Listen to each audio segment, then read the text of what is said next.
Hey, you! Yes, both of you! Over here! I've been keeping an eye on you for a while now. Huh? You mean us? That's right. If I'm not mistaken, you're also among those who wish to cut down the thorns and pursue the truth. No? And by the looks of it, you're not from Fontaine. Well, you're right on the more about that one, but who are you? Have you never heard of the Spina di Rosula? From mediating disputes and providing protection to solving conundrums, you name it, Spina di Rosula does it. And I, Navia, have the honor of being its renowned president. Though those who play by our rules call me boss. I'm Silver, her attendant. Pleased to meet you. And I'm Melus. Demoiselle's various daily needs and affairs are under my purview. Huh? Boss? Demoiselle? What gives with the names? Well, I am the second generation president. Melus and the others are still used to my previous title. My apologies, Demoiselle. Should you prefer, boss, I will endeavor to use that instead. No need. You don't have to call me boss. Just Navia is fine. Okay, if you say so. Not that we're members of Spina di Rosula anyway. All merely trifling details. Never mind. Now, back to the situation at hand. That's right. I've always kept an eye on the serial disappearance cases. My interest stems from a matter back from my father's time. Judging from the look of things, I find Linny an unlikely mastermind. Really? We think so too! That's why we're looking for clues now. But how did you come to that conclusion? Intuition, naturally. My unparalleled intuition. Noirceur was quick to point the finger at Linny without any decisive evidence whatsoever, wasn't she? But that's not uncommon for her. If you remember, the Justice had to interrupt her and ask if she was pressing charges just to keep her from getting carried away. Anyway, a trial begins the moment someone levels charges. And, of course, there was no way Farina was going to back down in that situation. Sounds more like you just don't trust the Hydro Archon. Well, what's your opinion? I must admit that she can be interesting at times, but liking her doesn't mean that I'll blindly agree with her. All right, I've answered your question. Now, it's time you answer mine. Wait a minute! Did that answer count? Well, I say it does. But don't worry, you won't hear any pointless questions from me. In your opinion, do you think it's right to treat a trial like it's an opera? Well? And why would that be?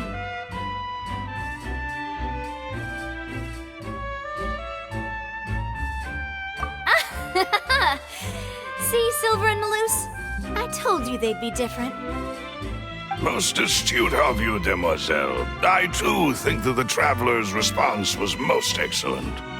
No matter how wonderful the script or how fervent the audience's expectations may be, the trials that go on stage here must be based in fact.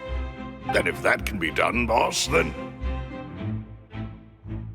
All right, that's quite enough, Maloose. Anyway, I like your answer. You passed with flying colors. Now, I need to make some preparations, following which our joint investigation shall commence. You two shall be my assistants. Wait! Since when did we become assistants? Oh, well, I can be the assistant, sure. Or your companion, if you like.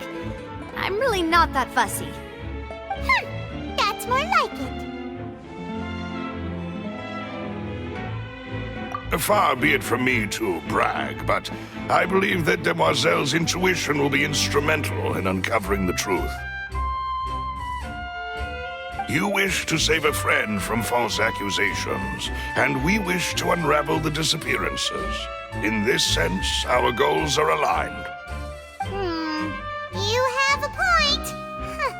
You're quite the talker, aren't you, mister? And what about you over there? What do you think? You seem like you've got something on your mind. I have nothing to add. Oh, alrighty then. We'll be making some preparations first.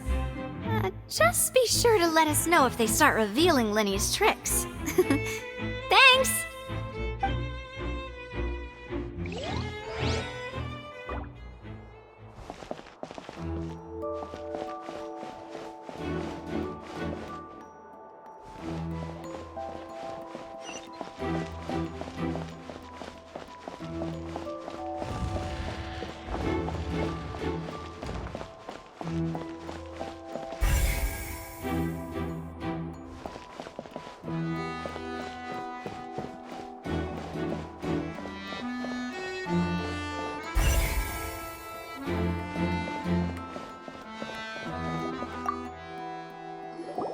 I see that you're investigating the area. Well, it just so happens that I'm interested too.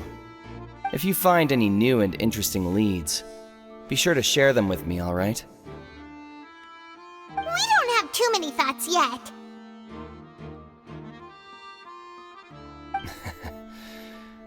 Then why don't I tell you my hypothesis first? The way I see it. And I'll start it with that loud thud. The thud? Oh, you mean the sound that happened during the countdown? Yes, exactly. It wasn't terribly loud, but I suspect that most people heard it. It's just that everyone was awaiting the results of Lenny's trick with bated breath, so no one paid it much mind. But now that the incident has happened, the thud has become an important clue. That makes sense. So, what do you make of it? I'm of the opinion that it may have been the sound of Lenny's accomplice, Lynette perhaps, jumping atop the water tank or something like that. And when the pyrotechnics went off, she cut the rope, sending the water tank crashing down. But wasn't the noise we heard too loud for that? Perhaps the balance wasn't right, leading to a particularly rough landing.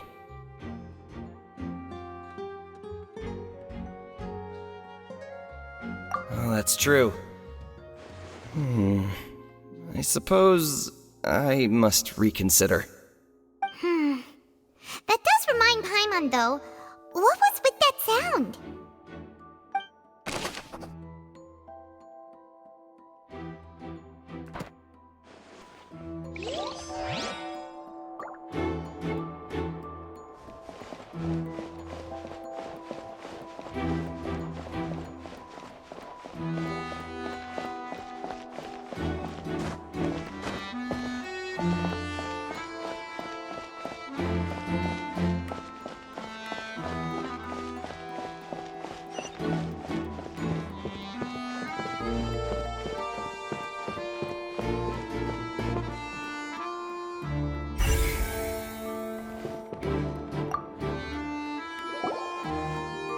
The investigation team has some new findings. Turns out there's an issue with the random number selector after all. See, I told you. What if the machine picked some big guy's seat? You think the murderer would have still made his move then? Sorry to interrupt, but we're helping Linny and Lynette with their side of the investigation. What were you saying about the number selector? There's something wrong with it? You're trying to help them? That'll be a tall order. Linny used the machine to pick a random member of the audience during his performance, right? The lucky girl that later disappeared. Well, we thought there might be a serious problem with the machine, so we had it taken away for further inspection. It turns out that the seat number it picked wasn't random at all. The machine picks that same number every time. I'm sure you already know that you have to make a reservation in advance to get a seat, regardless of whether it's a trial or some performance. In other words, Linny knew who would be sitting where from the very beginning. That much checks out. Linny reserved our seats for us too. Bet you see why I was saying it'd be tough to make a case for Linny. Even though it's bad for Linny's case, Paimon had better write it down.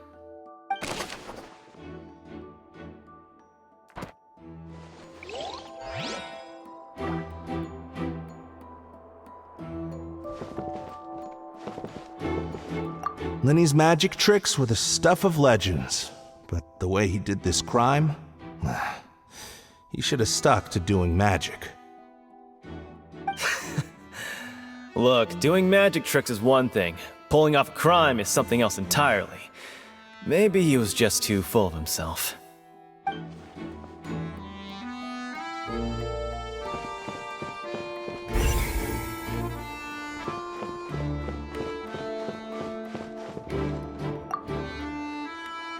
Go ahead, have a look around.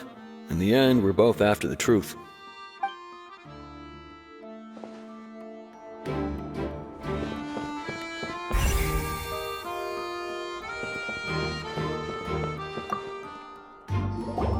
So this is the rope that broke and caused the water tank to fall. The rope looks pretty durable. How can it be burned through so quickly by fireworks?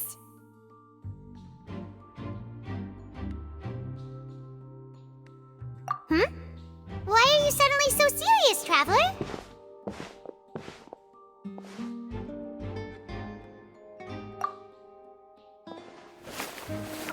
Whoa! Look! This bit is made from different material! Most of it was burned away, but there's still a little bit of it left. Huh. So if a rope meant to hold something was made with that kind of material in it, then that means... Wait! Paimon should write all this down! Let's take notes!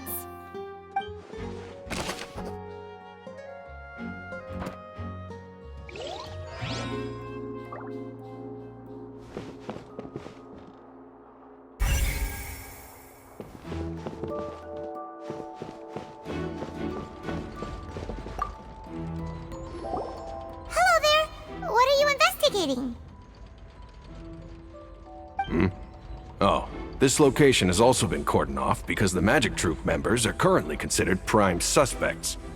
The investigation team is still collecting evidence. The seats were all booked in advance, so we were able to deduce the missing woman's identity by checking the guest list.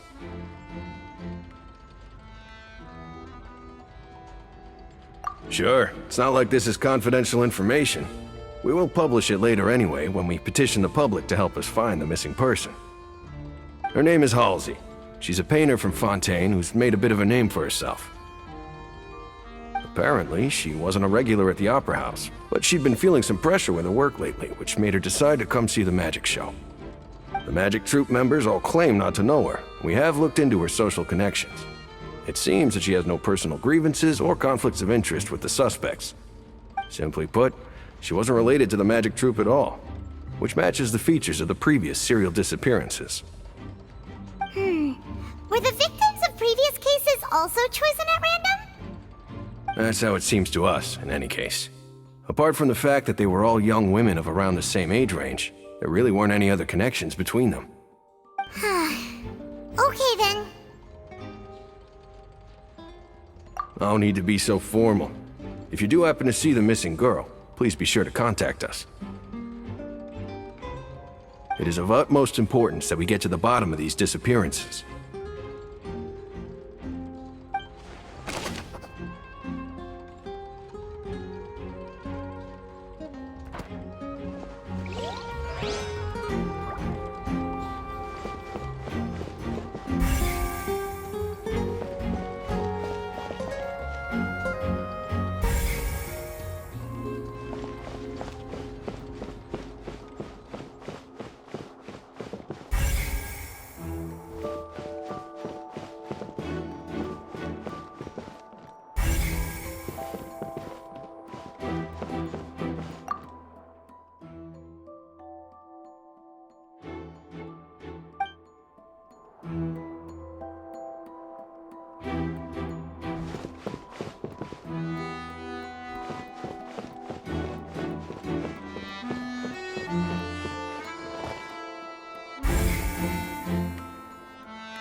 Lenny's still talking to the guards. It seems he'll have a lot of explaining to do. I think someone will be assigned to monitor us later, but that's alright.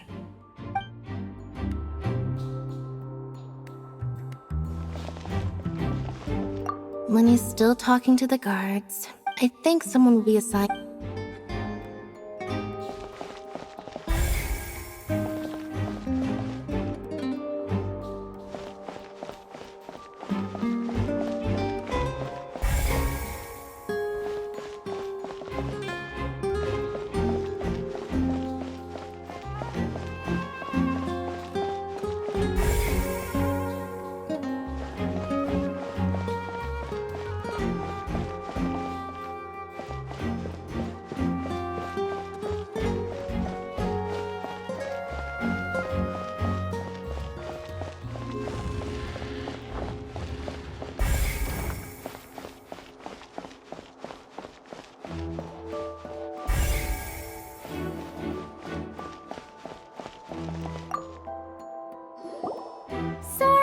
But no one can freely enter or exit the Opera House at the moment. If you wish to leave, you must register your identity with us first.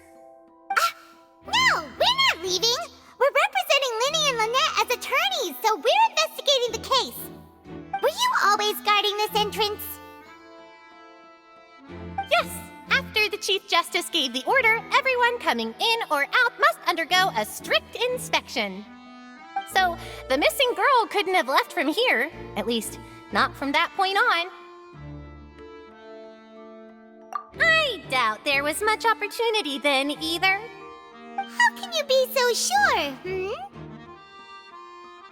Well, because I was in charge of security near the entrance at that time. I couldn't see Linny's performance from here, which was quite a shame. Just my luck. But still, I did not abandon my post, and I stayed put no matter how loud the applause was. If someone had so much as even approached the door, I would have noticed it, let alone if they had tried to leave. We Melazines are good at that sort of thing, you know. So, it's safe to say the girl couldn't have left through here. Alright, thank you for your help. This'll be useful info.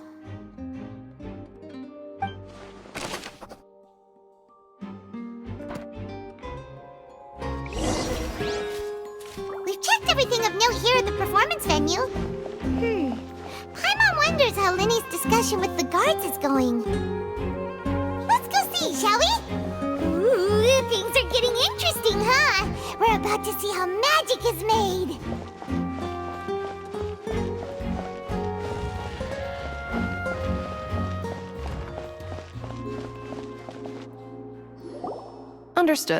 Then I will be going with you. Just so you're aware, I will be monitoring your actions and making notes as necessary. Very good. Thanks for being so agreeable. I'd pull a rose out of my hat as a gift for you if I could. You may spare the pleasantries. I'm just doing my job. You've arrived. Who's this? Me? I'm Spina di Rosula's guardian angel. If you've got a problem, I've got the firepower. Sorry, I got a little carried away there. Call me Navia. I'm a partner of theirs, and will be helping investigate this whole situation. And these are my companions. Would you mind if they join as well? Fine by me. Oh, new helpers? I would be most grateful. Well, let's just say we're tagging along. It's not every day you get to see the secrets behind magic performed on such a large scale. I appreciate your kind interest. Come with me. We'll be heading below stage.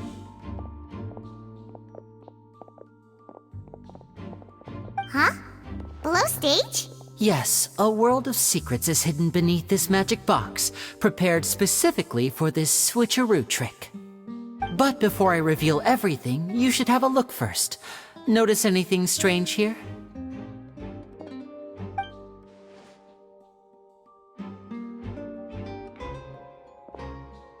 I'm not trying to be dramatic. Remembering the details of a trick will help you understand the methods used to perform it more easily. Huh. Weren't there balloons and other decorations here?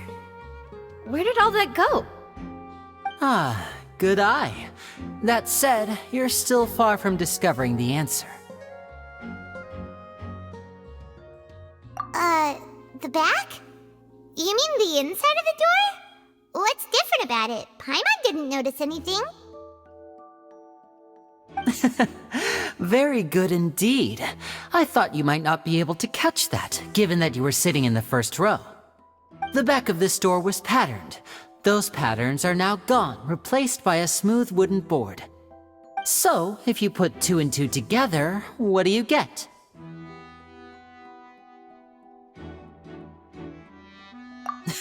Exactly. All right, let's go. I'll tell you how it works as we head down.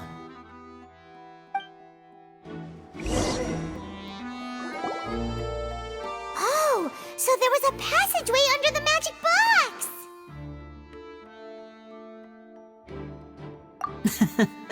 I knew you'd figure out most of it as soon as you saw this place.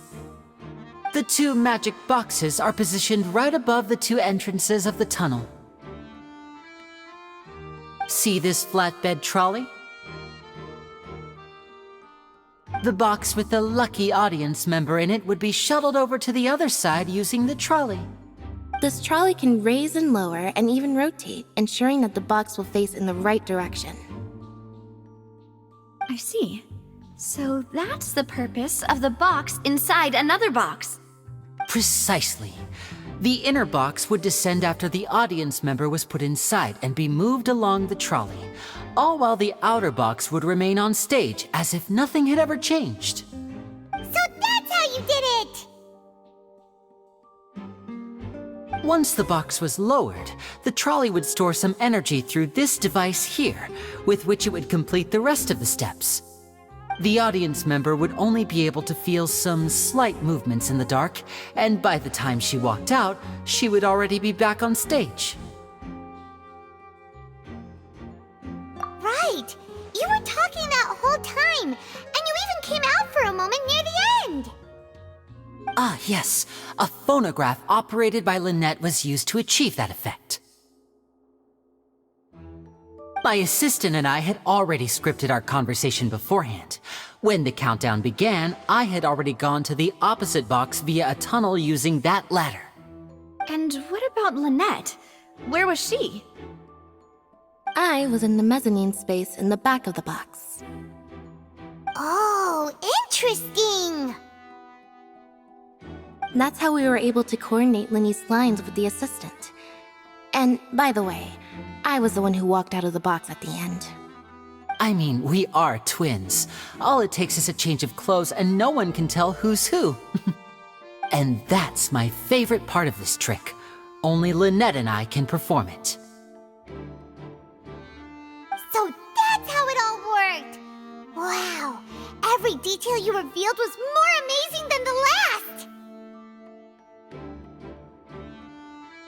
Lynette would briefly walk out of the box and then go back in, jumping into the tunnel and escaping before the box on the trolley could finish ascending.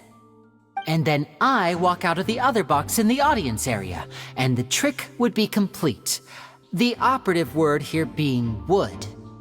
But as you saw, Cal was in the box, not our audience member. She, on the other hand, mysteriously vanished. We really don't know how that happened. If not for that interlude, this would have been an astonishing trick. I probably never would have figured out how you pulled it off. And yet, to think that someone was able to use this magic trick to commit a crime. Could we have a look around? I think we can come up with some more leads. This is the scene of the crime, so Linny and Lynette are not permitted to stay here. I'll escort them back up. Yes, of course, no need to be so strict now. I won't disappear into thin air, you know. Thanks, everyone. We're counting on you.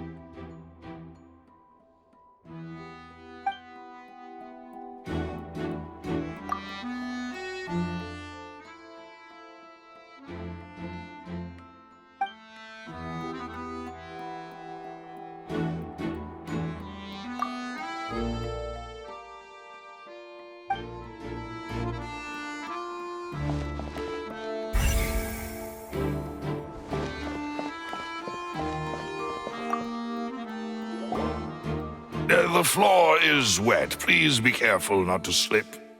Speaking of which, why would there be water here? Oh, Paimon knows! It's one of those tricks where you pour water into a jug and then flip the jug over only for the water to disappear? And here's a broken vase! Huh. Did the trolley knock it down while moving? That can't be. The trolley moves along tracks from start to finish. It couldn't have hit the vase at this distance. Let's note this down too and think about it later.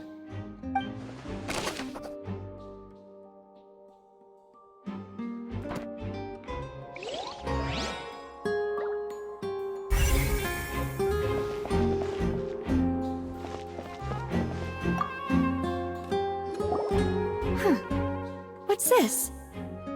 Looks like a hook tied to the end of a rope. Huh?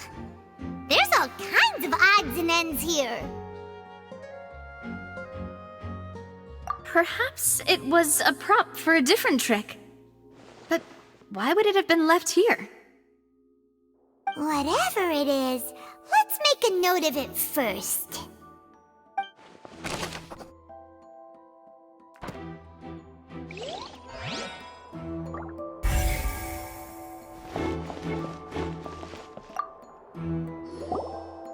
Oh, these are the clothes that the lady chosen from the audience was wearing, right?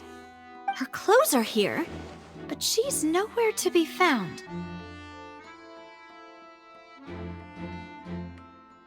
Right.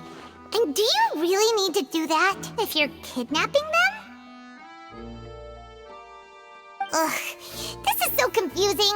Paimon doesn't want to be a detective anymore.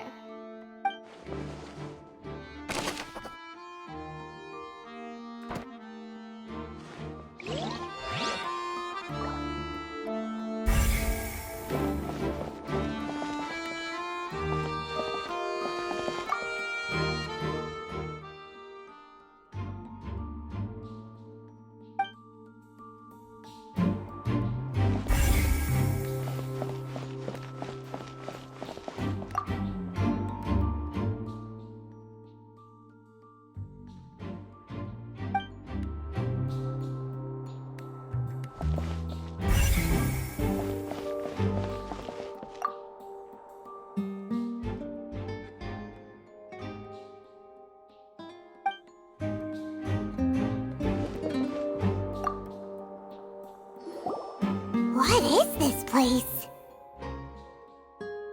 It seems someone could fit through here.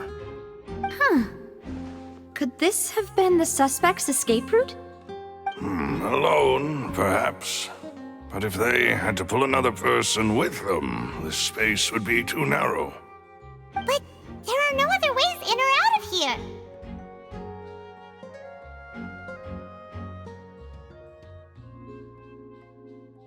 Oh, you're right! Let Paimon write that down.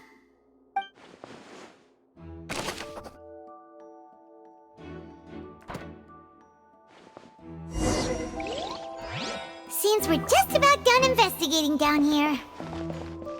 Yes. Let's head back up.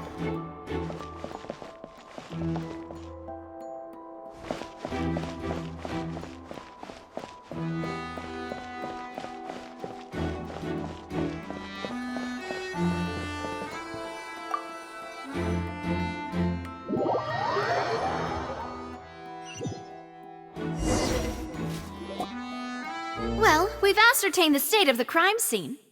Let's find a place to sort out our findings once Malus returns. It seems to me that there are several things that don't add up here. Apologies for the wait, demoiselle. So, what did the guards say? Did the criminal escape through the vent? They believe the odds of that are very low, since the vent leads to the Opera House's basement. The guards have checked the area carefully. No one left through the basement during the performance or after the incident, and no one was found hiding there. So the tunnels become like a secret chamber then! You know, like the kind you usually see in novels! The plot thickens. Halsey's disappearance and Cowell's death are both quite inexplicable. No wonder Farina was so confident in her accusation. All the current evidence points toward Linny and Lynette. In other words, the charges are very likely to be upheld unless we make some considerable progress. Charges and then trial. So if the charges are upheld, they'll announce a sentence? That's right. This is how a trial goes in the Opera House. During the proceedings, the Chief Justice and the Oratrice will hear statements from both sides. That's right. This is how indemnitium is produced. The statements from both sides, the defenses from attorneys, witness testimonies, and even the audience's emotions will all be projected on the Oratrice. To put it simply, it's as if the Oratrice has its own will, and is a judge in its own right. This also precludes any kind of favoritism on the part of the Chief Justice. Not that this has ever happened anyway. Once both sides have finished speaking, the Chief Justice will make his final decision. This, too, will be used by the Oratrice as a reference. Then, finally, the Oratrice will be consulted by officials. The result it returns is the will of justice itself. Huh? So that machine is the one that actually decides? Paimon thought Novelet called the shots. In practice, there is very little difference. Both have always come to the same judgment, which is why people have great faith in the Chief Justice. Ah, yes, the guards also asked me to convey that none of us will be allowed to leave this place before the trial. Huh? Why? Because we've chosen to act as the twins' proxies. That makes us persons related to the case. They're concerned that we might be colluding with outside parties, or that we might find outside help to disrupt the case. And even if that were not so, it could prove problematic if we happen to spread key information about the case ahead of time. I'm ready to break out at any time. Whoa, whoa! There's no need for that! Paimon thinks they have a point. That said, are they providing food? Of course. I just hope you don't mind the lack of options. I'm afraid that catering to all tastes is not in the cards, nor is any guarantee of balanced nutrition. In that case, let's just sort out our findings together here. Pity.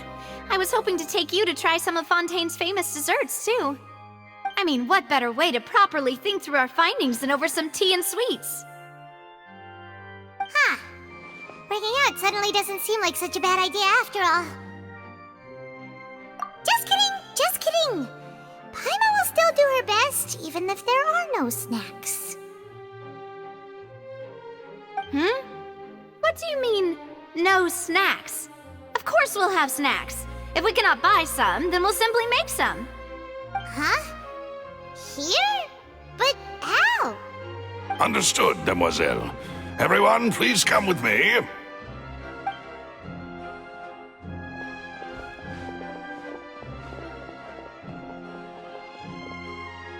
Wait, you're carrying a portable stove with you? Yes, I must be prepared to meet the demoiselle's baking needs whenever the fancy strikes her. I have eggs, sugar, and almonds at the ready. Good work, you two. Then I'll get to it. Please sit tight for a moment. You'll get to taste my awesome snacks soon enough. These three are quite the interesting group.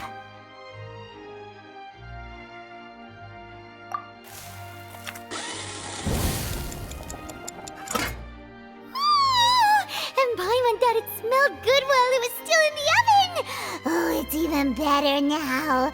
Paimon can't stop drooling. From the way you had these two guys carrying all that stuff around, Paimon thought you'd have them do more during the baking process. But you ended up doing the entire thing by yourself! Beating the egg whites, grinding almonds, everything! I was applauding. And I was giving encouraging smiles.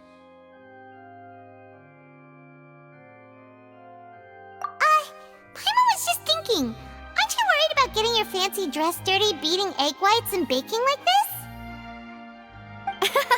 Well, I don't think it's carved in stone anywhere that fancy ladies can only read books, sip tea, ride horses, and play the piano. I just really enjoy making snacks.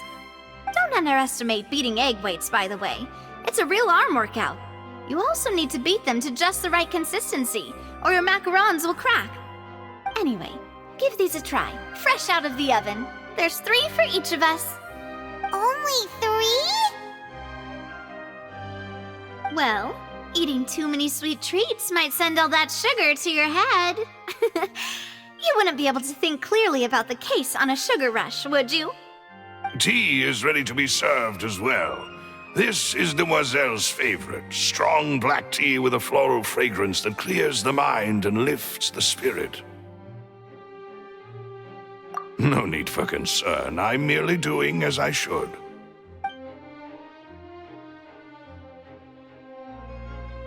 All right then. Down to business. As Paimon mentioned previously, the tunnel seems to be something of a secret chamber. However, we can assume that Linny and Lynette were not alone within it. Some criminal also occupied its sealed confines. The magician twins could have committed the crimes, of course, but they lack any logical motive. Exactly! Why would they do such a thing right when everyone was watching?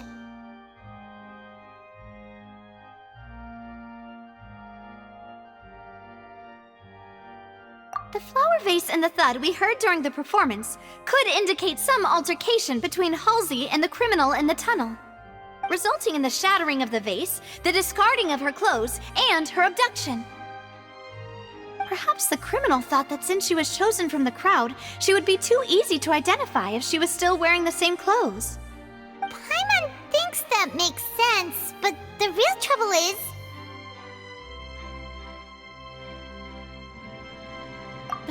True. None of the clues we found thus far support the existence of this third person. But the only people left to consider are both technically victims, whether it's the missing girl, Halsey, or poor Cowell. Huh. Could Halsey have secretly made modifications to the magic props in order to murder Cowell before making her escape? That's right. And even if she had tampered with the setup, she would need to understand the entire trick to pull it off.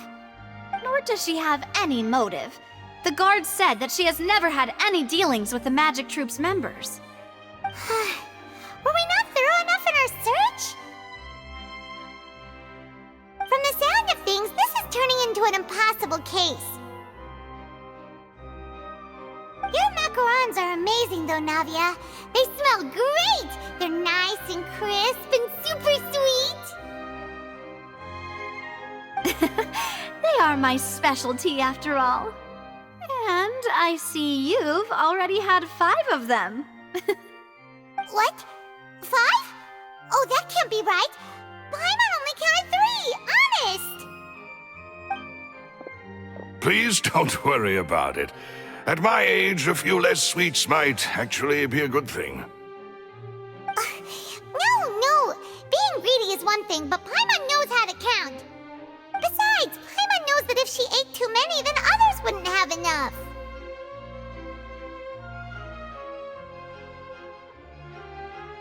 Wait, even you don't believe Paimon? How could you? If Paimon ate those 2 extra macarons, then may they turn into stone in her stomach! All right, we get it. Well, I suppose one of us might have gotten too engrossed in our chat and eaten them by mistake. No big deal. Malus, set up the stove again if you would. Huh? What are you doing? Making sure everyone gets 3 macarons, of course. Exactly. We don't want to trouble you. As you wish, demoiselle. And I have the egg, sugar, and almonds. Well, this really is your hobby, huh?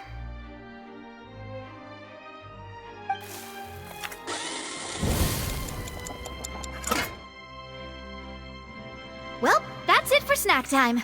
I'm going to have another look around the area. I don't know what we're looking for yet, but we've still got some time. As attorneys, I suggest the 2 of you think the case over again. It would be awkward if you got all tongue-tied on stage during the trial. Alright, thanks for your help, and for the snacks. It was nothing. A small task for the Spina di Rosula. Silver, Malus, it's time to go. I'll be back if I find anything new.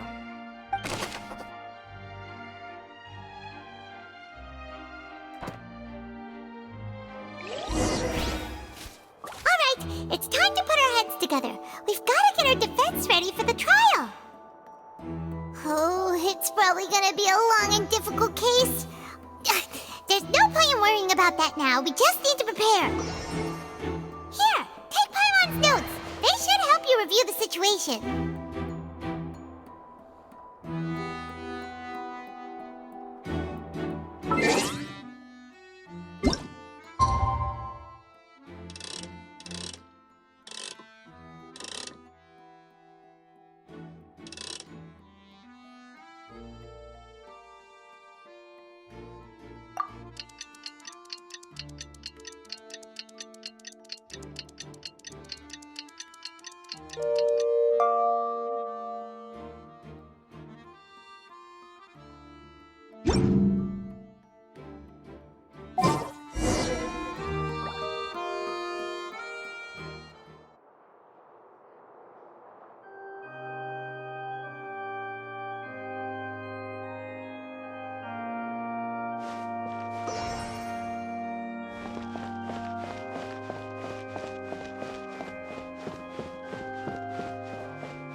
Impossible things don't just happen.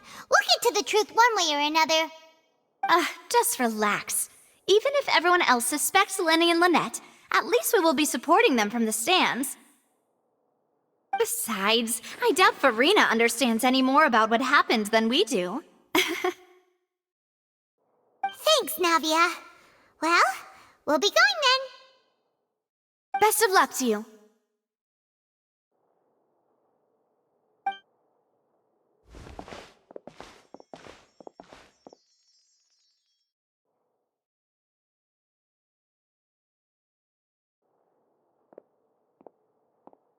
Ah, finally, you're back.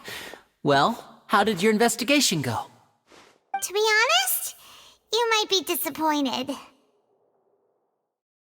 No. We're already very grateful that you were willing to help. Well now, don't you all look disappointed. Don't tell me that your investigation came up empty-handed. That was to be expected, of course. The guilty can never produce proof of their innocence. But don't let that stop you. I shall be terribly disappointed should you, my most anticipated foe, concede so easily. Since both parties are present, I declare that the trial regarding the magic show incident is now in session. Firstly, in order for the audience to understand the causes and results of the incident, could we please have Mr. Linney explain the trick? Yes, of course. I will explain while Lynette demonstrates on stage. All the necessary items have been prepared.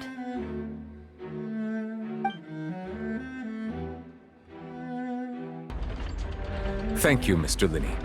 In that case, I take your statement to be that you ran to and remained hidden within the magic box in the audience stands once the trick began, and thus could not have committed the crime. Is this correct? Yes, that's correct, Your Honor. In that case, I call upon the prosecution. Lady Farina, do you wish to refute his statement in any way? Why, of course I do. Allow me to take the first shot and break this case wide open. Mr. Linney is clearly lying. There is no way you could have been in the box the whole time if you were to abduct Halsey and murder Cowell. In fact, I'd say you were hardly in that tunnel at all. That is simply your hypothesis based on the presumption that I'm guilty. Oh, is that so? And if I may ask, what did you hear while you were inside your box? The roaring countdown of the crowd, of course. That's how I kept track of the time and built anticipation for the finale. And you didn't hear anything else at all? Nothing that might leave an impression of any kind? No, nothing. I see. But when the count reached 30 seconds or so, there was a thud. One so loud that I believe practically everyone heard it. Huh? Hey, hang on. Something's not right here.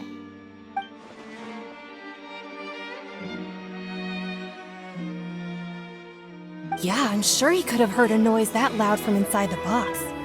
I was right by the box, and I definitely heard the thud. Look at those scales. Could those mean...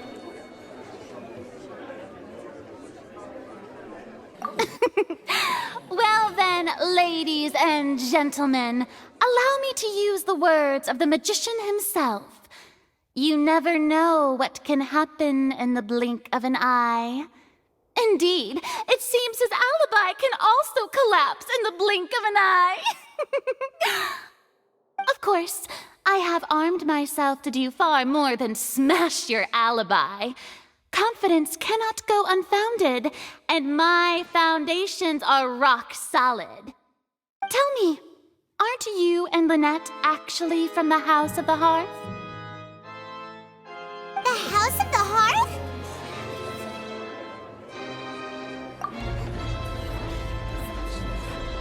No wonder they did something like this. So the serial disappearances were the Fatui's doing. Now it all makes sense. I've got a feeling that what happened on stage probably wasn't just an accident. That's irrelevant. Our identities have nothing to do with what happened. Indeed. Then perhaps you could tell us everything that happened during that 1 minute. Your first priority is to prove yourself innocent after all. I'm sure there is little that needs to be kept secret now. Unless your script already has holes in it. The Outlander is speechless. My, oh my, don't they look flabbergasted? Now comes the infighting and discord, I suppose. This was almost too easy. Good thing I made all those preparations. Seems the all-nighter I pulled last night is really paying off. Hey, Linny! Why didn't you tell us this before?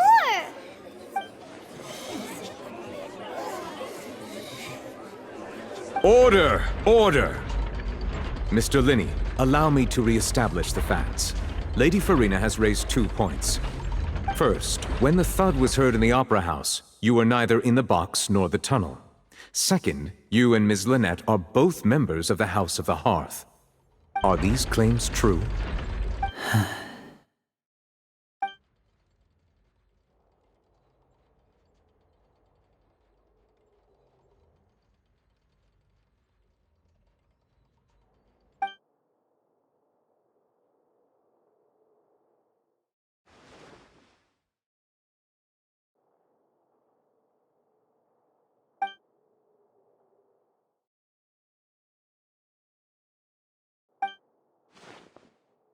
Please answer my question, Mr. Linney. I'm sorry. Yes, they're true, Your Honor.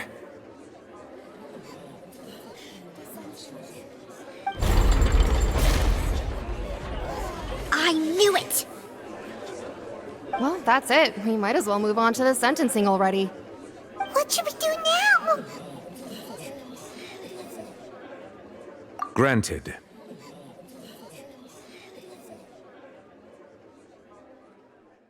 In that case, what is your request?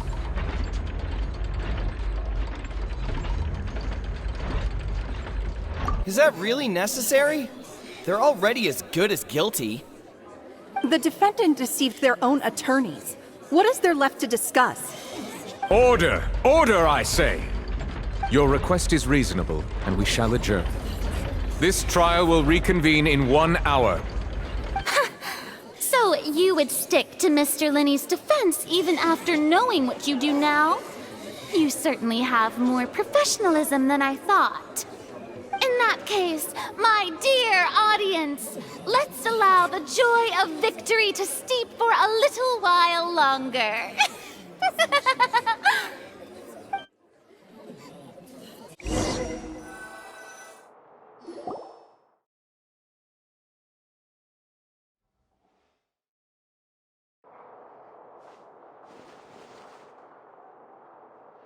Well, this is awkward. I didn't think the Hydro Archon would dig all that up. I'm sorry, Traveler and Paimon. Yeah, sorry. Paimon doesn't know where to start. We trusted you two. We based our entire reasoning on the assumption that you weren't bad guys. Not to set the wrong tone or anything, but Paimon's really mad! I'm very sorry. I know you're angry, and reasonably so, but please, let me explain. I know you've clashed with the Vitui several times before. I wouldn't be surprised if just hearing the word is enough to make you upset. But our organization is very, very large, and the Harbingers have very different personalities and goals. Right now, we want to save people. As many as we can. That's right. I'm sure we're on the same page when it comes to this nation and the disaster that its people might face. I knew if it weren't for our respective identities, we could become good friends. That's why I didn't wish to flat out lie to you, but chose to hide some details instead. The truth is very important, but being completely transparent about everything would see us spending more effort than we need to.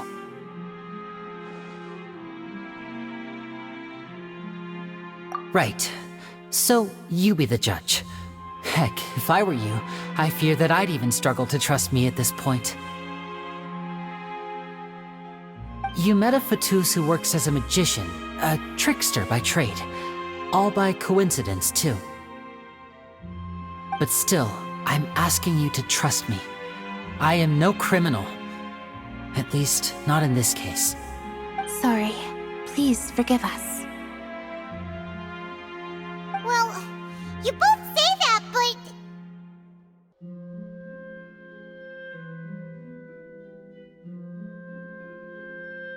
Right, let's hear your answer first, and no lies now! Of course. I'll answer any question you ask. We've been trying to find out how the Oratrice operates. We want to know why it has a consciousness. Why can it deliver sentences accurately? During our investigations, we learned that the machine's core is beneath it. From that moment on, Lynette and I have been designing this box swap trick, with the objective of getting close to the core. Is that why you needed a whole minute? That's right. In truth, the audience would take about 75 seconds to count down from 60, while I would only need 15 to get to the opposite box. So, after jumping into the tunnel, I accessed the Opera House basement via the vent, and went to investigate the room in which the core is stored. That air vent was created during the construction of the tunnel specifically to execute this step. Well, nothing. As soon as I reached that room and was about to investigate, I heard someone's voice. Which should have been impossible, of course. I was quite certain that I was the only one in the room. That voice seemed to recognize me and tried to speak to me. I chose to err on the side of caution and retreated the way I came. On the way back, I saw the broken vase and the clothes on the ground, but the countdown was almost finished, so there wasn't time to give it any thought. After that, the homicide occurred just as you saw.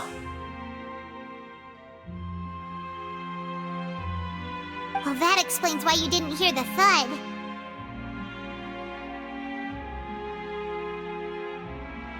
Because of that prophecy I told you about, of course.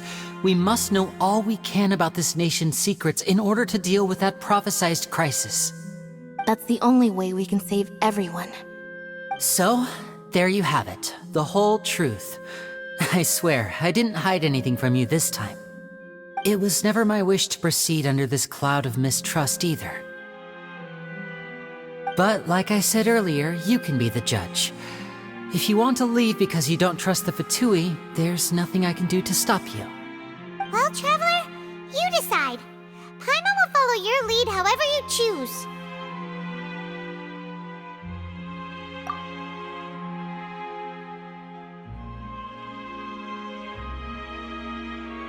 Okay, thank you. Thanks for giving us a chance. The current problem is that the scales are tipped pretty badly against you two. If we want to refute the Hydro Archon's accusations, we're gonna need a seriously watertight defense. Huh?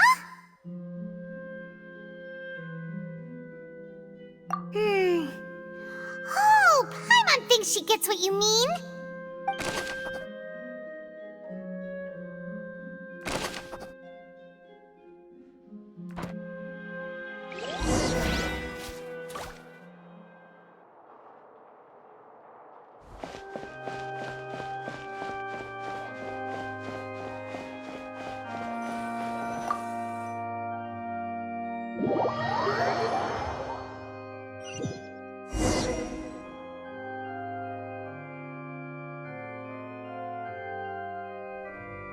Both parties have returned to their positions. Let us continue the trial. When last we left off, Mr. Linney acknowledged the new evidence presented by Lady Farina as fact. Therefore, Lady Farina may continue stating her reconstruction of the events. Ugh, that took long enough. Now then, if everyone would lend me their attention. At this stage, let's revisit that scene from Linney's perspective.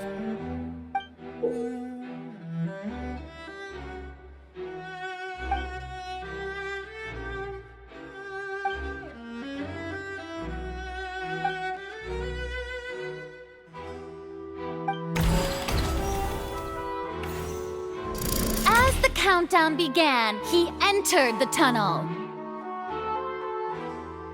When the flatbed trolley passed, he opened the box and got into an altercation with Halsey, which caused the loud thud.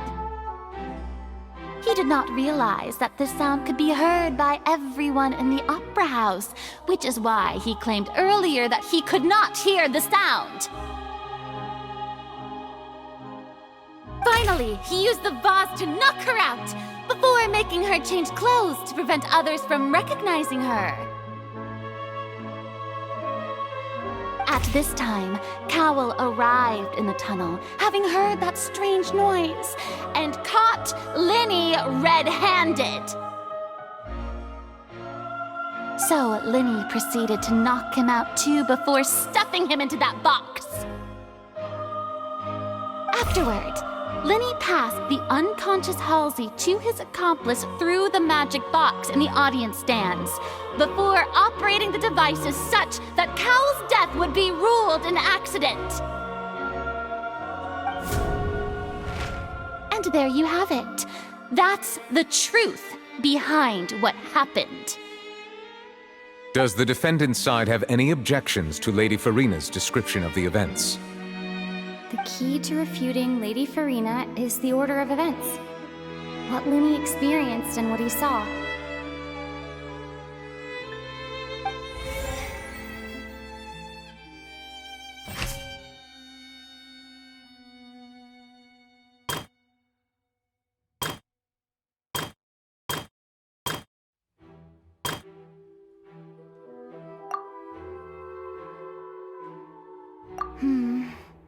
Seems this won't produce a particularly effective rebuttal.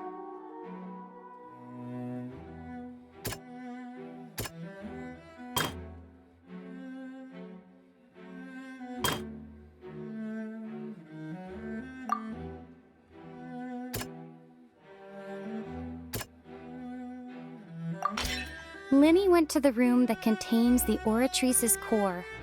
This is the actual truth.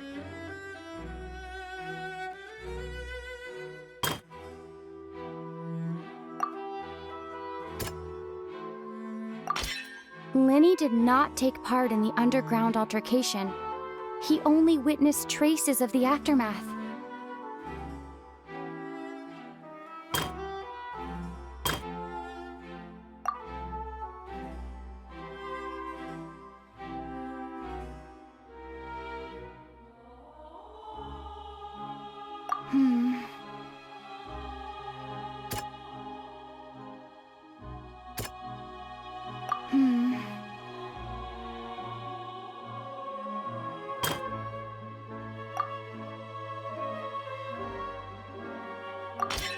According to Linny, he left via the vent after entering the tunnel.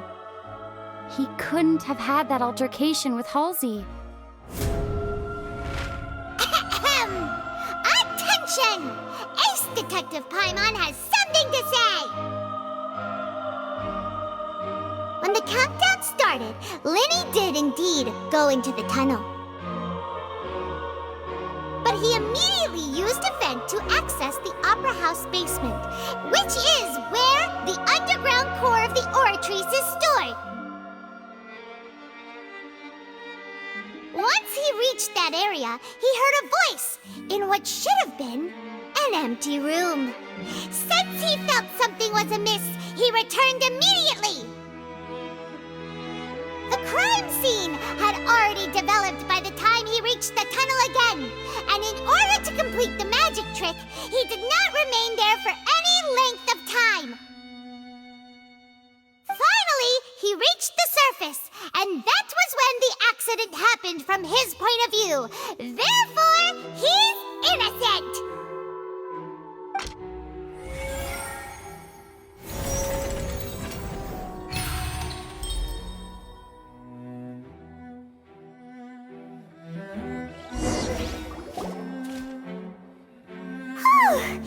Paimon did it! Paimon actually managed to say all that! Wasn't it awesome? In other words, you believe that he knew nothing of the incident? That's right!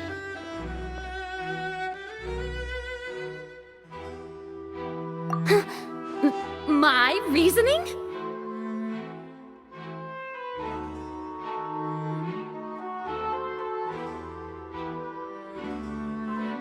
If that's the case, then if Cowell hadn't entered the tunnel, who was the entire setup meant to kill? Assuming that what you say is true, Linny only needed to kidnap the young girl to cause a new disappearance case. What would the point of killing someone on stage be? Oh, they have a point. That's right, you tell him! And that's why they're partners of mine. They've managed to turn things around. Well, your denial is very strident, I'll give you that. But what proof do you have to back your claims?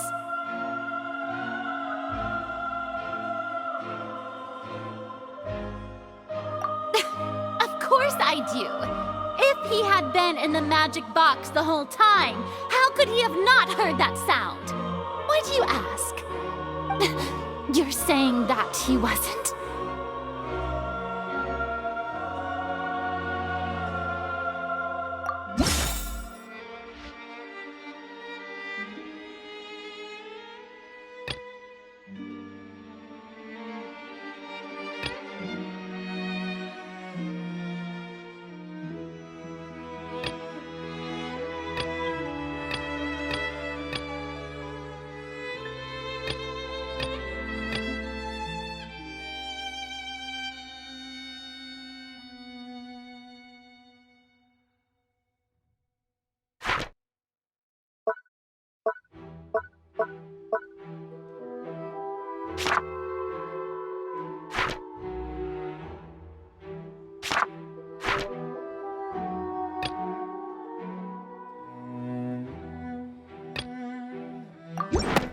That's right!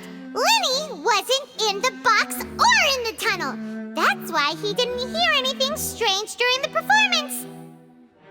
This means that when the crime happened, Linny had already entered the basement via the vent. The same clue you used to disprove his alibi has now become the best proof! How do you like that? Well played.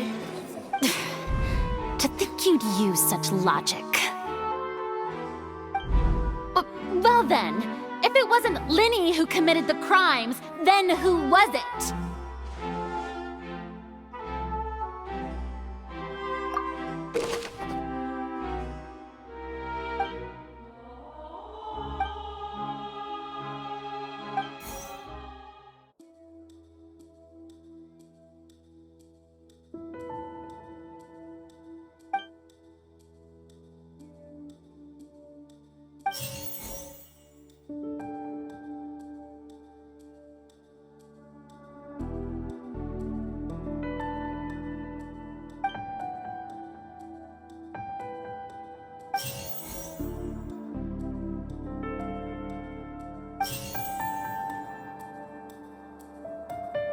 The deceased's name is Cowell, Linny's assistant. He would have been able to tamper with the equipment.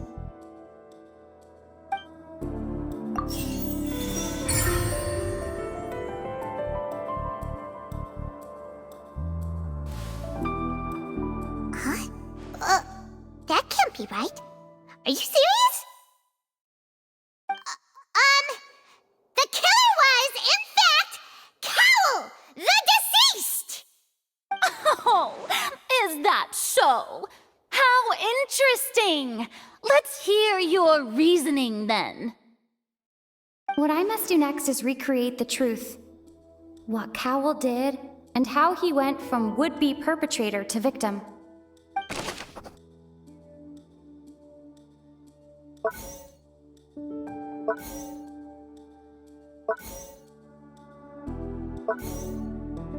No one entered or left the Opera House through its entrances. So, where would the The deceased's name is Cowell, The sound we heard may have come from a It would have been tough for both people to fit into that vent. They would likely have...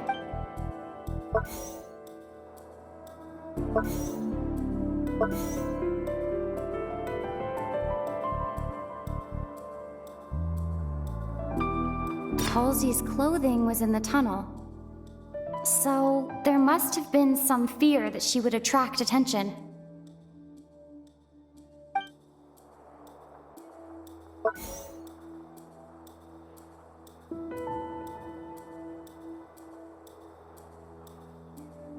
The sound we heard may have come from a clash between...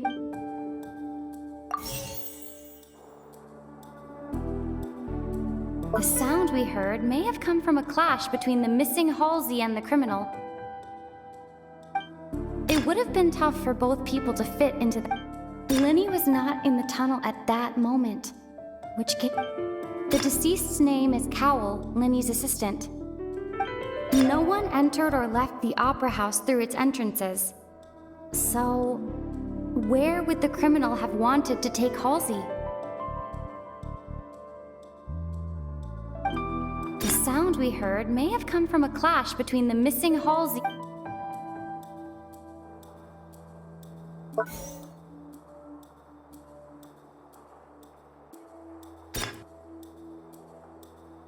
It would have been tough for both people to fit... The sound we heard may have come from a clash between the missing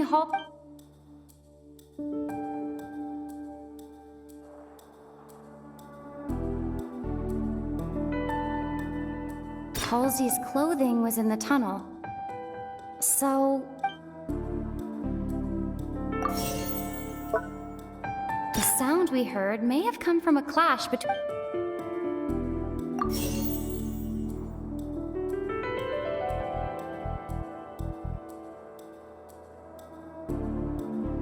The deceased's name is Cowell, Lenny's...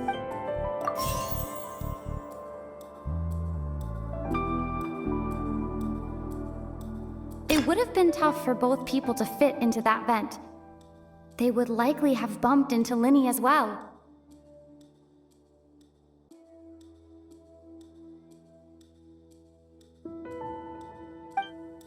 Halsey's clothing was in the tunnel. So there must have been some fear that she would attract attention. Lenny was not in the tunnel at that moment, which gave our criminal ample time.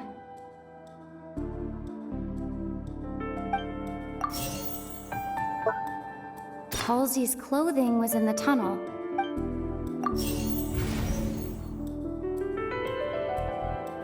No one entered or left the Opera House through its entrance.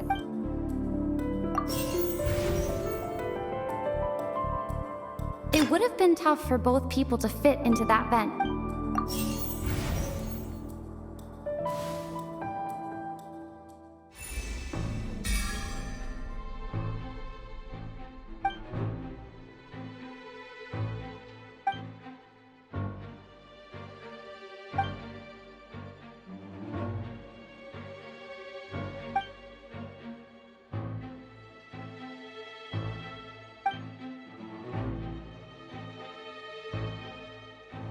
What's wrong, Traveler? Are you still having trouble figuring things out?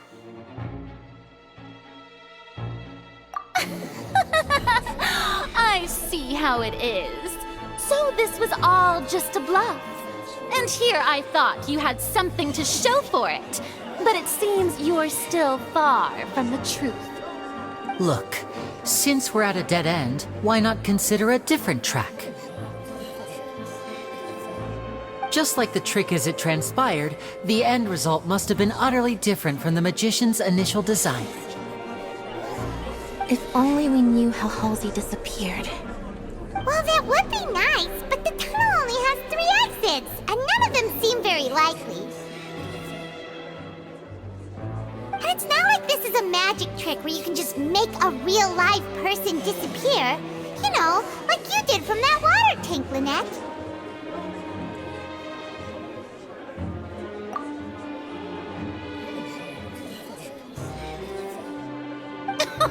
Excuse my interruption, dear opponents, but do you not see that the crowd is growing impatient? There is no greater sin in this opera house than an awkward delay in the performance.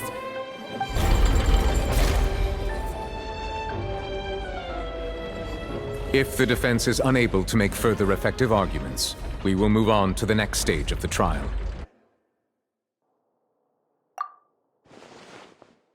Lenny was not in the tunnel at that moment, which gave our criminal ample time.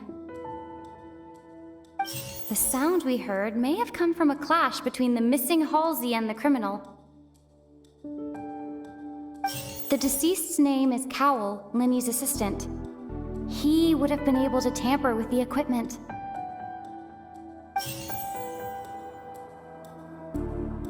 The vase was not broken by chance. It was used to cover important evidence. The water.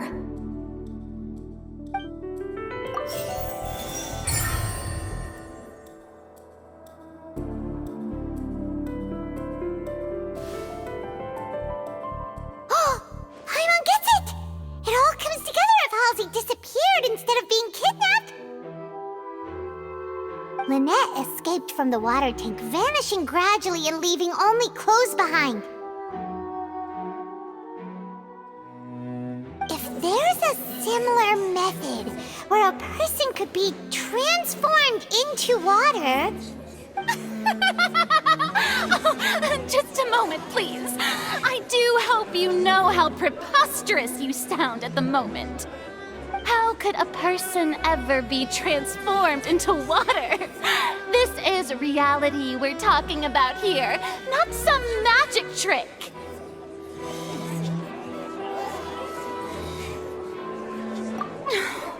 Must we really?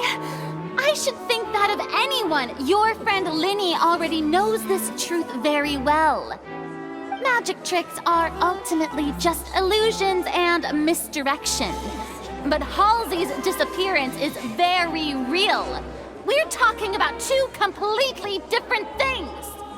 Even so, I trust the Traveler's judgment. The truth must be out there somewhere.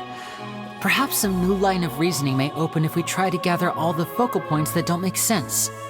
Since Cal was the deceased, we haven't placed much attention on him. But given that we aren't making much progress with the case, it wouldn't hurt to have a look at his belongings, would it? People really do come up with all sorts of harebrained schemes when at the end of the rope. The way I see it, your suggestion that we broaden the scope of our investigation is nothing but a tactic for stalling the trial. Nevertheless, I believe that this is a reasonable request on the part of an attorney. Since the trial does indeed appear to be at an impasse, I believe that additional evidence may help us make more progress. Guards, please step into the lounge and examine the personal effects of the deceased Cowell.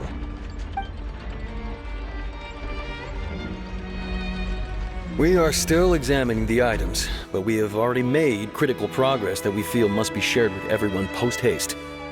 We discovered several test tubes of fluid within Cowell's baggage, each labeled separately. The notebook in his backpack claims that these fluids are water from the primordial sea. The primordial sea? The note's contents also indicate that Cowell belonged to an organization that sells illegal drugs and that he had an accomplice. The notebook has many entries concerning safe usage of these fluids, in which the keyword dissolve appears many times. One of these tubes was labeled Opera Epiclese, along with yesterday's date. It is empty. The notes also state that these dissolution properties work exclusively on people from Fontaine.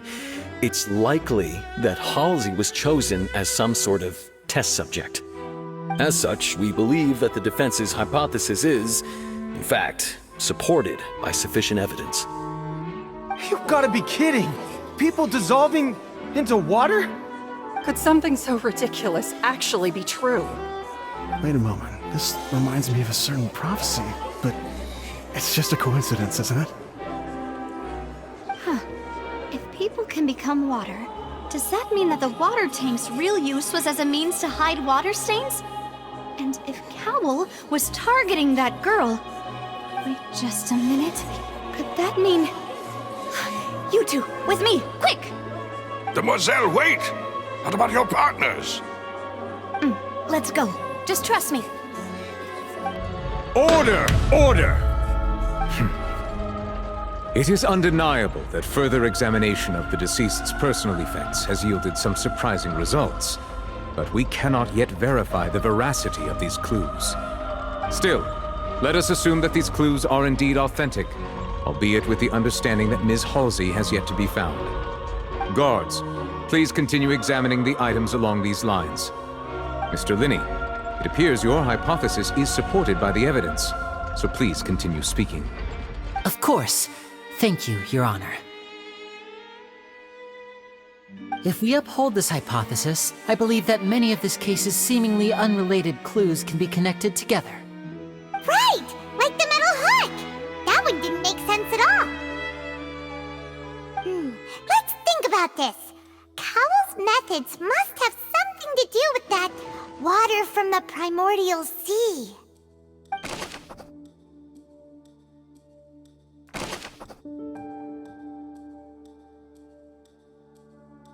The deceased's name is Cowell, Linny's assistant.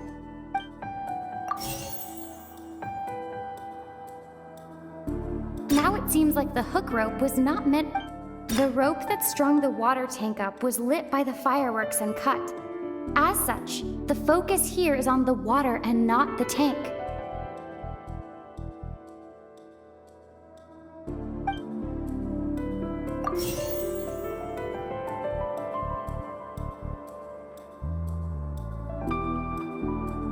The water from the primordial sea should already have been prepped before Halsey entered the magic box.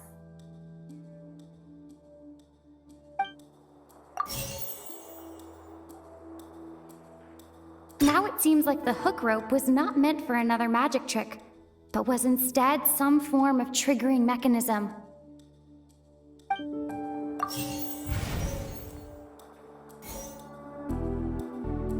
Now it seems like the hook rope was not meant for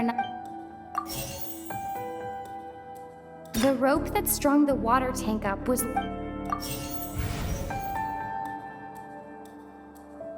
Lynette was in the magic box on stage the entire... I remember there was something else within the inner layer of that... Lynette was in the magic box on stage the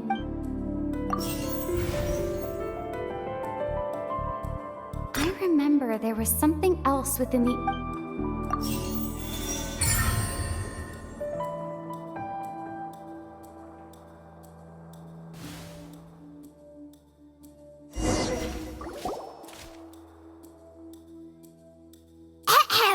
It's Ace Detective Paimon's time to shine again!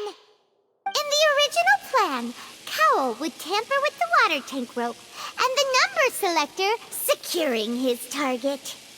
When the magic box containing Halsey was lowered, the metal hook would retract gradually and pierce the balloon at the top of the box.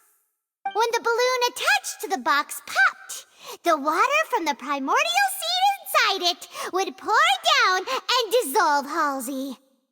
Afterward, Cowell would enter the tunnel and break the flower vase to conceal the water inside the tunnel, with the remaining evidence being covered up by the water tank on stage.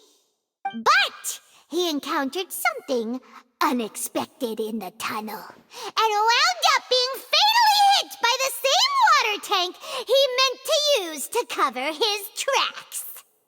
Huh. That does make sense. That actually links together a lot of the more confusing pieces of evidence.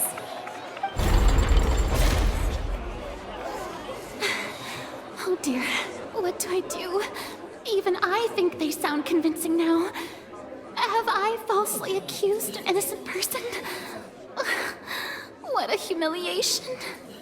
Now, it seems like the only point of contention remaining is the exact circumstances that led to Cowell's death. His notes mentioned he had an accomplice who could be related to the situation. On that note, the guards have just contacted me indicating that they uncovered new evidence. I shall now invite him on stage to share it with us.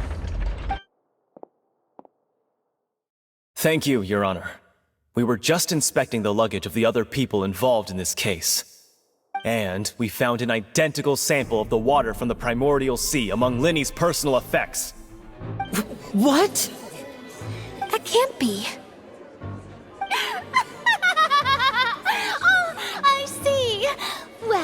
How wonderfully comedic to have your own counterattack only to come back and wound you. Does this not clear all doubt? My dear citizens, my loyal audience, allow me to present my reasoning and bring this performance to a swift close.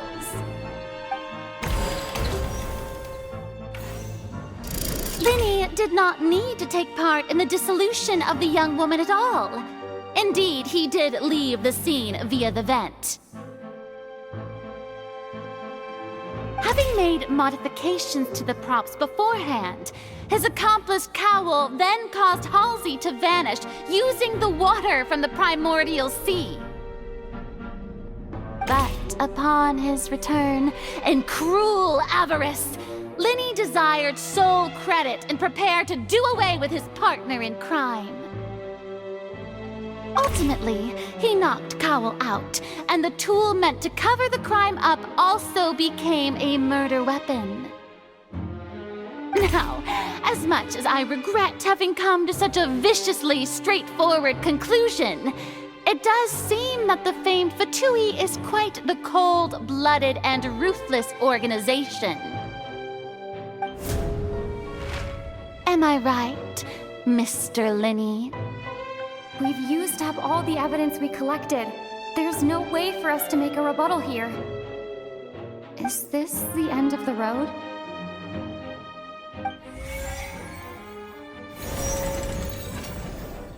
Oh no!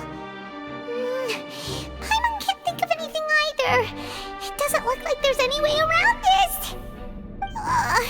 Seems using the water as new evidence was too good a move.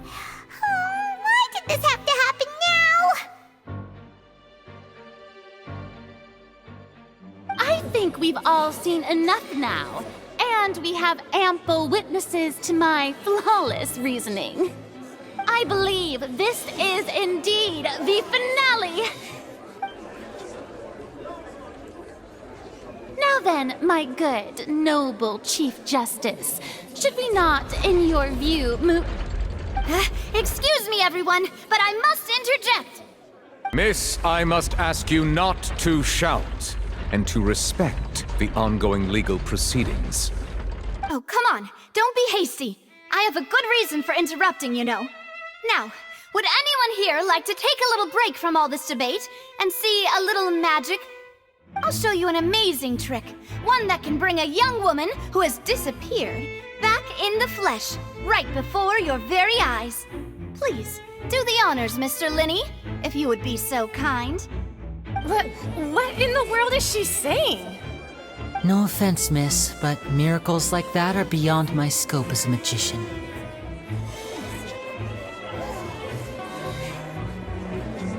Come on now, don't be silly. Magic is all about misdirection, isn't it? It often conceals the truth while presenting a fascinating illusion. But once everyone believes the illusion, can't magic reveal the truth to them once again? And wouldn't such a trick be the most marvelous finale to today's performance? Come on, Linny and Lynette, give it another go. Don't worry, Spina di Rasula has made the necessary arrangements on your behalf. But as the magic makers and stars of the show, I think I should leave the final performance to you. I understand.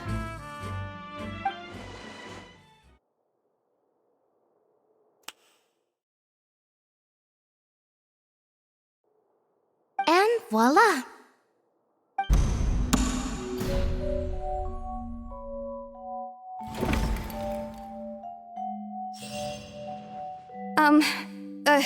Sorry for the interruption. Wait, isn't that Halsey? So the whole thing about people dissolving wasn't true after all? To be clear, I'm only here because this person told me that if I testified, the merit of doing so would lessen my sentence. I was hiding outside this room listening to the proceedings because I was afraid that I would be the one put on trial. I was just feeling happy that no one had noticed me, and then before I knew it, she caught me. That'll teach you to underestimate us three. Where should I begin? I'm sorry. I'm the one who killed Cowl. I admit it. What? Why? Firstly, my name isn't Halsey. It's Lillian, and I'm originally from Mondstadt. I heard that Linny's show was gonna be a real thriller, but I missed the chance to buy a ticket, so I stole one. That's how I make a living. I steal stuff here and there. And I'd never been caught before. But I was noticed at the harbor a few days ago, and I barely got away. Linny was the one who caught me in the act. Hey, no wonder you look familiar. So you were the thief! Liddy even mentioned that you were pretty skilled. Well, and I thought that would have been the end of it, but then the number selector chose me. He even mentioned the Fortress of Meripede. That's a prison, isn't it? So you can imagine how shocked I was. I thought he was onto me for sure. So I played along with the show while looking for an opening to flee, but then I got water poured on me for no reason, and then someone jumped into the tunnel to nab me. I wasn't going to take that lying down, so I knocked him out and stuffed him into the box. There was nowhere to run from there, though, so I had to change my clothes and hide in a box containing performance costumes. I slipped out after the first guard arrived at the scene and continued hiding inside the opera house. Can a person even hide in there?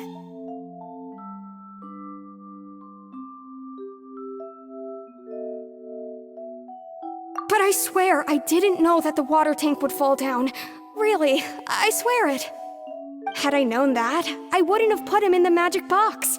I may be a thief, but I'm no killer. Well, that makes everything pretty clear now, doesn't it?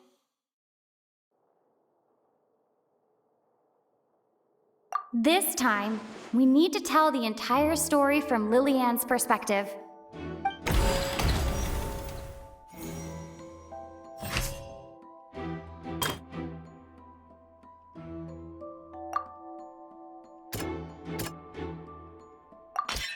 The strange sound wasn't from a fight. It was Lillian's attempt to break out when she was frightened.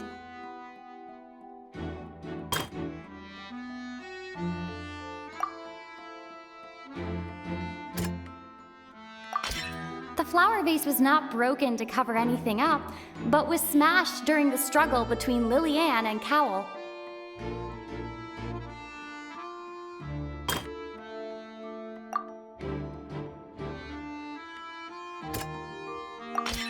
Lillian was afraid that she would be recognized if she left, so she changed clothes and hid, biding her time. Just what one might expect of an experienced thief. And it's Ace Detective Paimon time! Having been selected out of the blue, Lillian panicked. Her panic only intensified after she entered the tunnel and had water poured on her head. So she kicked the door open, producing the thud we all heard. Hearing the commotion, Cowl leapt into the tunnel, only to discover that Lillian had not dissolved. He did not know that Lillian was not from Fontaine, but was a thief who made her way in by stealing a ticket. Mistakenly believing that the water from the primordial sea needed time to take effect, he tried to force Lillian back into the box. The two broke the flower vase during the struggle, but Lillian came out on top, knocking Cowl out and putting him in the box. With no way of escaping, she changed her clothes and hid in the costume trunk until the performance ended.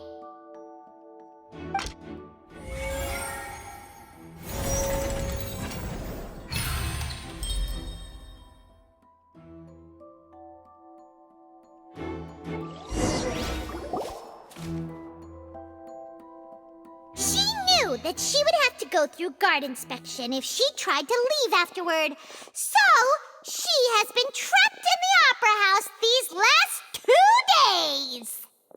She had already become desperately hungry by the time we were chatting over macarons. So, she swiped 2 of them right under our noses. Talk about a sneaky thief. point, all the events that happened in the tunnel have now come to light. Ah, so that's the whole story. Bravo! Bravo!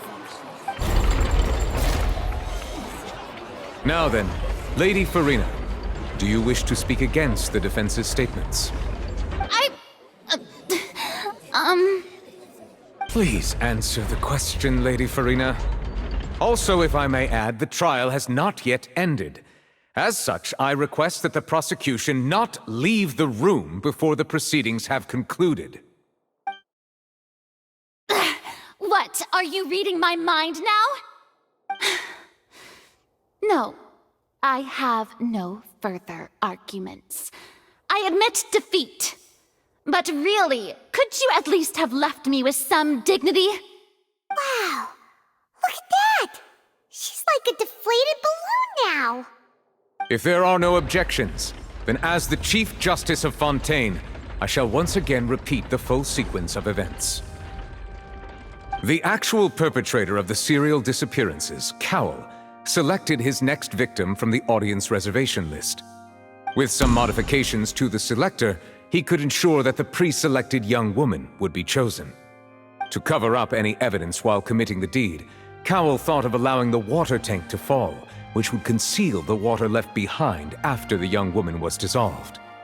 He also tampered with the rope suspending the water tank, using the fireworks at the end of the performance to cause the tank to drop and hide the watermarks. He poured the water from the primordial sea into a balloon during the preparation of the magic box and stuck it to the box's lid.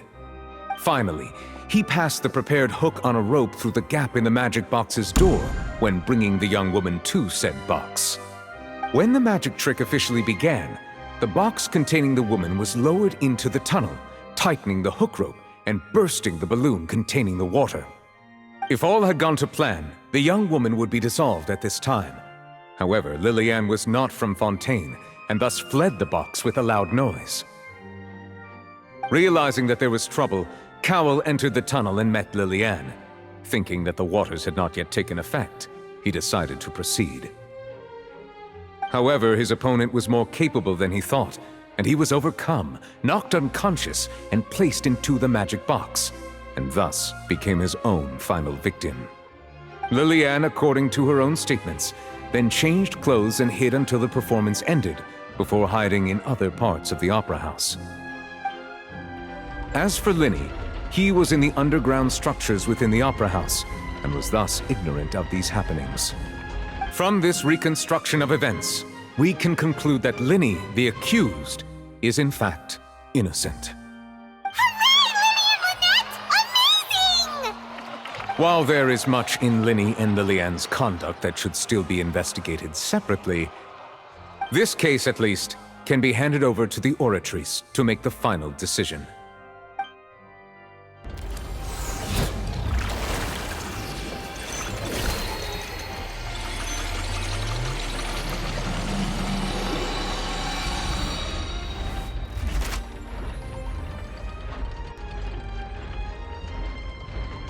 As such, Linny and Lynette are officially declared not guilty.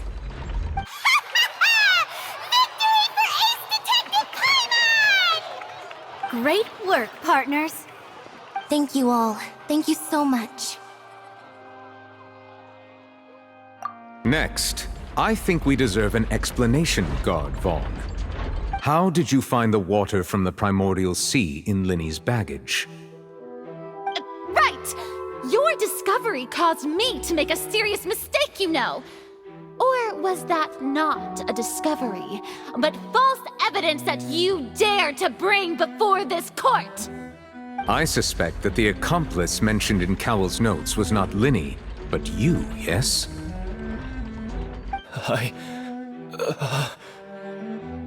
I'm sure you know what you must do to lessen your sentence. Speak quickly! Unless you want to earn yourself a one-way ticket to Coupon Town. I was just following orders. We were supposed to place blame for the serial disappearances onto Linny, and thus cause suspicion to fall on the Fatui. The higher-ups said this was the best opportunity to do so. And now that your plan has fallen through, and the secrets of the water have been revealed, you have become a liability to said higher-ups, yes? Therefore, you would be wise to tell everything you know and seek the protection of the guards. Yes, I'll tell you everything I know. Our boss discovered that the water can cause people to dissolve. It can also be made into a potion, which when extremely diluted, can cause people to experience unforgettable exhilaration. We've been in this business for a while now, and have made decent more off it. The disappearances were also the boss's idea. I mean, this is the boss we're talking about.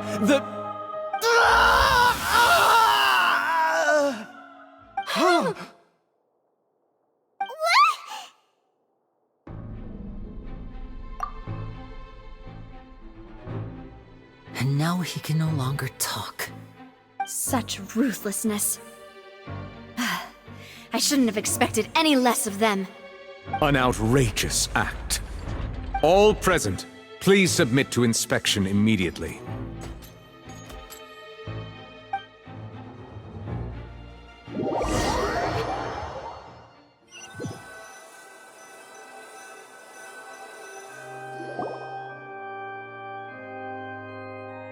So, we're just going back now?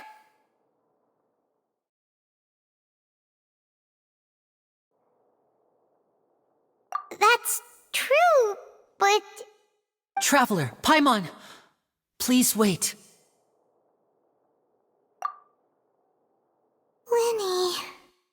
I know you may not want to speak to me right now. Maybe you don't even want to look at me.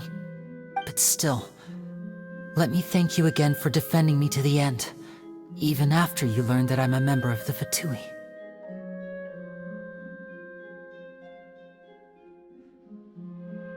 I guess.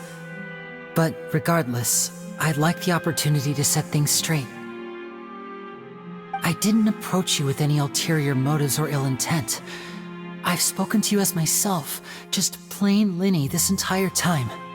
As for why I'm a Fatus, it's because the goals of the House of the Hearth align with those of an orphan like me. That's all. That was how Father, who you might know as the Knave, approached recruiting us back then too. The Knave? The one who controls the House of the Hearth? She's your father? That's right. And since we're here, I was wondering, would you mind hearing a story? It's about my past. Back when our parents first died, Lynette and I were left wandering the streets. To survive, I took to surreptitiously observing an older street performer who did magic. It took me several days to figure out how he pulled off his amazing tricks. I took my sister through several streets until we found a crowded corner, and we began to perform magic tricks there. To my surprise, we proved to be pretty popular, and we could at least stop worrying about where our next meal would come from for a time. But I didn't want my sister to remain a street rat together with me forever. Before long, an aristocrat came to me and claimed that he wished to take us in after watching my performances. So you went from orphans to nobility just like that? That was how we felt at first too. As if fate was on our side and we could say goodbye to those painful days. But I gradually discovered that while we were called foster children, he was really after my talent for magic tricks. He would constantly take me to all sorts of banquets to garner attention, which he would then use to expand his social circles. That doesn't seem too bad either. Better than roaming the streets at any rate.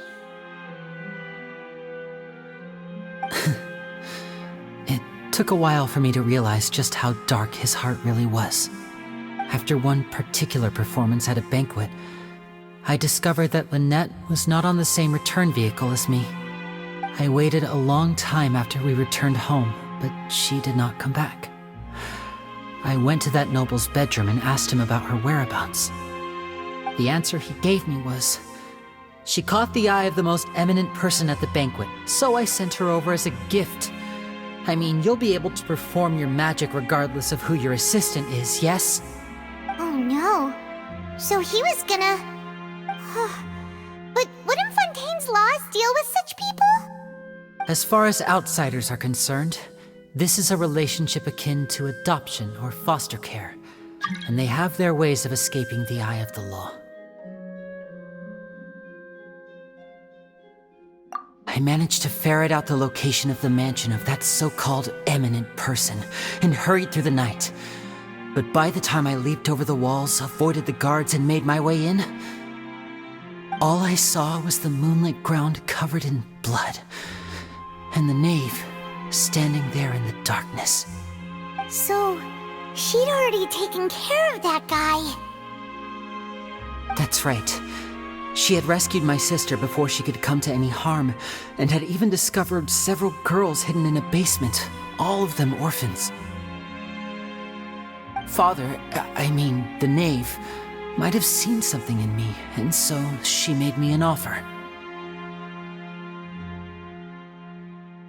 The House of the Hearth welcomes you, for your interests align with ours.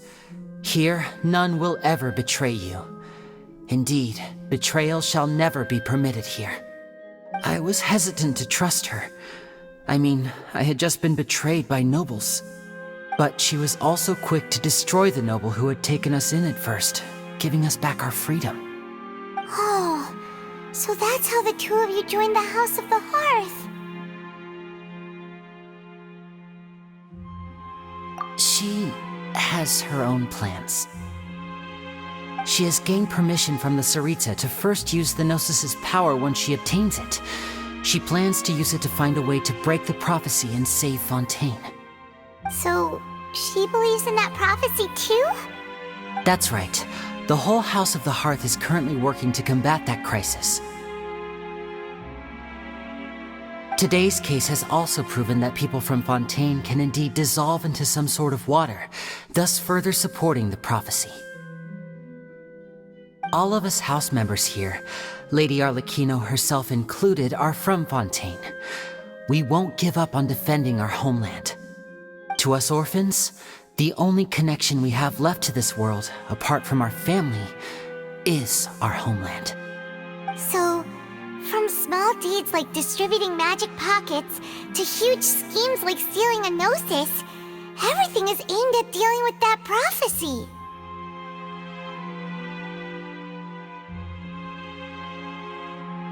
It's all right. I understand. The only thing I can do is relate all this to you. I just hope you can understand that even as a member of the House, I have never stopped making my own decisions, and that I believe what I'm doing is right. If you should need anything at all in the future, feel free to find me. I will do my best to help you, as plain Linny.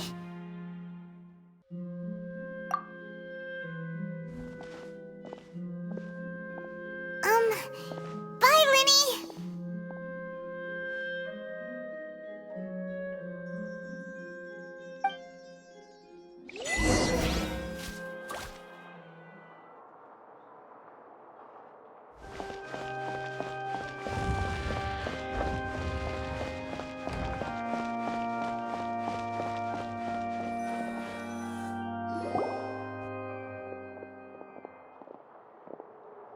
Hey there!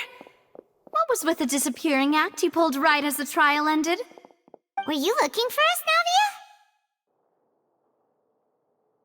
Navia? Well, this whole thing isn't exactly over, is it? I do feel that we're getting closer to solving the serial disappearances case, though. Don't you think so, too? Huh? What's wrong, my dear partner?